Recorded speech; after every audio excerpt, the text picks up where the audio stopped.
करहल विधानसभा में उपचुनाव है। सभी पार्टियों ने प्रत्याशी घोषित कर दिए, नामांकन प्रक्रिया हो गई है। जो पुराने समीकरण हैं, पुरानी क्या गट्स हैं, आप राजनीतिक में जुड़े रहे हैं, क्या समीकरण बोल रहे हैं? सबसे पहले तो पत्रकार बंधु आपको एक बात बताना चाहता हूं कि लोकतंत्र में सभी को अधिकार है।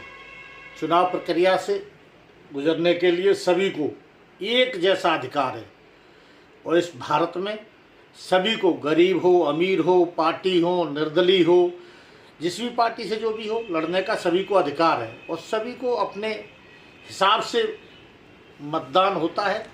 जो जिस तरह से अपना जनता को सही भावनाओं से जोड़ता है, उसको उसी तरह का मतदान उसके पक्ष में जाता है। और मतदान के लिए एक देखना चाहिए, हर मतदाता को ये देखना चाहिए कि कौन प्रत्याशी है जो हमारे बीच रहेगा, हमारे गरीबों की बात सुनेगा, गरीबों के उत्थान की बात करेगा। कल विधानसभा में जाए और बैठे और वहाँ पर अपने आप को, अपने वोटर को महसूस करा सके कि मैं आपके द्वारा चुना हुआ व्यक्ति हूँ और मैं आपकी आवाज़ को उठाता हूँ, तब तो उसके लिए एक जनता को सुकून मिलेगा। न कहीं को किसी को वोट दे करके और कोई जा करके एम करे तो वो कोई वो नहीं होता है। जैसे कि करहल विधानसभा में हाँ, अगर प्रत्याशी की बात की जाए, हाँ। एक तरफ तेज प्रताप यादव है, तो वहीं भाजपा से अगर बात की जाए तो अंजेश प्रताप यादव है, जो आपस में ही एक रिश्तेदार भी है। क्या कहेंगे? ऐसा राजनीति में देखो कुछ चिंता नहीं है और जो भी हैं वो अपनी अपनी पार्टियों से हैं, इससे मुझे कोई लेना देना भी नहीं है। मेरा अपना मत है कि जो मैं जनता से, मैं तो यही कहूँगा कि जिसको जो अच्छा लगे उसको अपना मत दे करके उसको भाई जिताएं, परंतु ये देखें कि मिलेगा कि नहीं मिलेगा, आपके उत्थान की बात करेगा कि नहीं करेगा।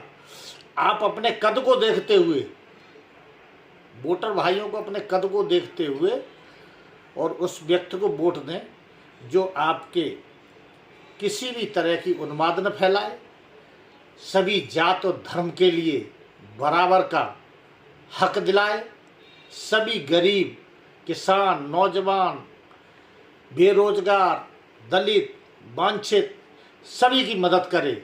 अगर उनकी मदद करोगे तो आपको खुद को भी सुकून मिलेगा।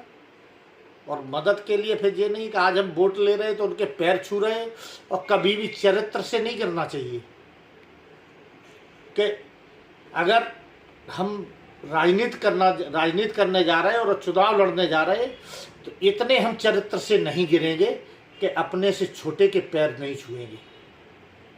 पैर उसके छुए जाते जो हमें आशीर्वाद दे, और आशीर्वाद वो देता है जो हमसे एज में बड़ा हो, क्वालिफिकेशन में बड़ा हो, दूसरा उसके अंदर बुद्धिजीवी हो, उसके अंदर एक कहने की शक्ति हो।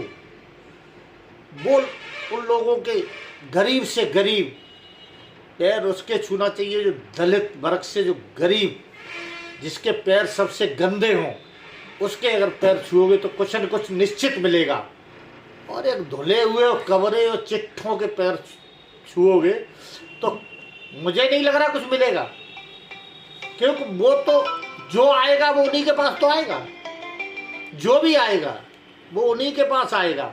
उन गरीबों के पास वही व्यक्ति जाता है जिसको गरीबों की एक सोच होती है, गरीबी से उठ के आता है। कोई राजा महाराजा हो, कोई वे हों, तो ऐसे लोग कहाँ उनको तो आवरे कब्र जो बिल्कुल टिप टॉप वाले हों या बहुत बड़े लोग हों, इनके अच्छा लगता है पैर छूने में, पर मुझे नहीं अच्छा लगता।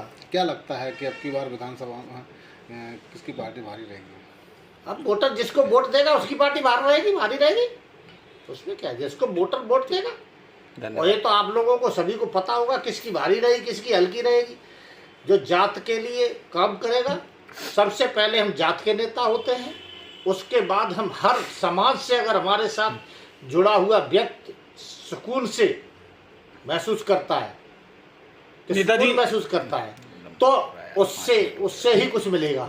ठीक, धन्यवाद। नेताजी, अक्सर देखा जाता है प्रधानी का चुनाव हो, चाहे विधानसभा का चुनाव हो, चाहे लोकसभा हो, बड़े से बड़े उम्र के प्रत्याशी होते हैं जो छोटों के पैर छूने लगते हैं, अक्सर देखा जाता है, क्यों करते हैं ऐसा? बहुत वो अपने चरित्र से भी गिरे हुए, अपने स्वाभिमान से भी गिरे हुए, अपने सम्मान से भी गिरे हुए लोग हैं। अरे पैर छूने की जरूरत क्यों पड़ेगी अगर तुम हर समय उसको उत्थान से और उससे बात करोगे, उससे सही से तमीज से बात करोगे। चुनने के बाद अगर हम बदतमीजी किसी के साथ करेंगे तो पैर क्या नाक भी रगड़नी पड़ेगी, बाद में उनकी नाक भी रगड़नी पड़ेगी उन्हीं लोगों से जो 5 साल के बच्चे को हो सकता है। और ऐसे लोग गिरे हुए लोग क्या अपने नाती के पैर क्यों नहीं छूते? अपने बच्चों के पैर छुए तो वहां से कुछ मिलेगा? ऐसे क्या मिलेगा? जिसके साथ किसी के साथ अपमान करोगे, उसके पैर छुओगे तो उससे क्या मिलेगा? कुछ नहीं मिलने वाला है। वो दिल से नहीं दे सकता, वो दिल से तभी देगा कि उससे दिल से जुड़ोगे और दिल के स्वाभिमान और सम्मान की बात करोगे, तभी मिलेगा कुछ। नेताजी आपको बहुत बहुत धन्यवाद, आपने नेताओं को